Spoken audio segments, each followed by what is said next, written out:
Ponnusamy. Yes sir. அந்த 4 பேர் மேலையும் இப்ப எஃப்ஐஆர் போடுங்க. லாக்அப்ல அவங்க யாருமே இல்லையே சார்.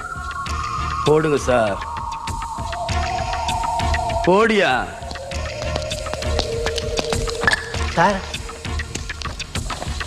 உங்களுக்கு சுட தெரியுமா?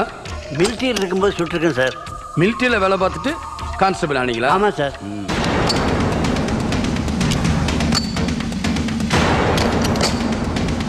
எஃப்ஐஆர் போட்டு உள்ளதுல 4 கைதிங்க கான்ஸ்டபிள் கையில் இருக்க துப்பாக்கியை பிடுங்கி இன்ஸ்பெக்டர் சுட்டுட்டு ஸ்டேஷனையே நாசப்படுத்திட்டு தப்பிச்சிட்டாங்க அப்படின்னு கம்ப்ளைண்ட் ரெக்கார்டு பண்ணி அந்த 4 நாய்களையும் உள்ளதில்லுங்க.